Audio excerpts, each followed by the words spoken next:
Hi hello నమస్తే అండి. నేను మీ విష్ణు కిషోర్ యాస్ట్రో న్యూమరాలజిస్ట్. ఎవరైతే మేషరాశిలో జన్మించారో ఈ నెల 23వ తేదీన కుంభరాశిలోకి కుజుడు వచ్చాడు. కుజుడు వచ్చిన కారణంగా కుంభరాశిలో పంచగ్రహ కూటమి ఏర్పడుతుంది.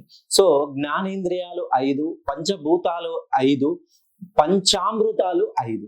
ఈ 5కు సంబంధించి మెయిన్ గా ఈ పంచగ్రహ కూటమి వల్ల మేషరాశి వాళ్ళు ఎన్నో రోజులుగా సుమారు 63 ఏళ్ల నిరీక్షణ తర్వాత వాళ్ళు అనుకున్నంతగా వాళ్ళ జీవితంలో మార్పులు వస్తున్నాయి. మీరు మేషరాశిలో అశ్విని గాని, భరణి గాని, కృతికా నక్షత్రంలో జన్మించినట్లయితే మీకు ఏలినాటి శని ప్రభావం ఉన్న దీర్ఘకాలికంగా మెయిన్ గా పెండింగ్ లో ఉన్నటువంటి పనులు పూర్తవడానికి ఈ 38 రోజుల సమయం అనేది సుమారుగా మీకు మంచి శుభ పరిణామాలు అందించే శుభయోజకమైనటువంటి సమయం.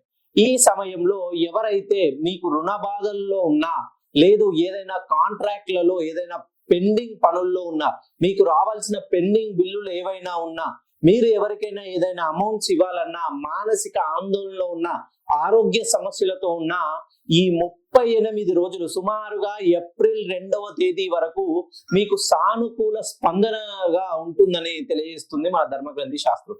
మీరు మేషరాశిలో జన్మించినట్లయితే జన్మతః ఒక్కసారి మీ డేట్ ఆఫ్ బర్త్ ను అనుసరించి ఈ 5కు సంబంధించిన నెంబర్ కు అనుకూలంగా ఉండే విధంగా మీ డేట్ ఆఫ్ బర్త్ ను మొత్తాన్ని కూడితే 12, 13, 18, 23, 31, 33 ఈ సంఖ్యలలో మీ డేట్ ఆఫ్ బర్త్ మొత్తాన్ని కూడితే వస్తే ఖచ్చితంగా చిక్కులు తప్పవు. ఇది మిమ్మల్ని ఏదో భయభ్రాంతులకు గురి చేయడం కాదు. ఒక్కసారి మనకి ఇంట్లో అకస్మాత్తుగా చీకటి వస్తుందంటే మనం ముందుగానే కొవ్వొత్తిని వెతుక్కుంటాం.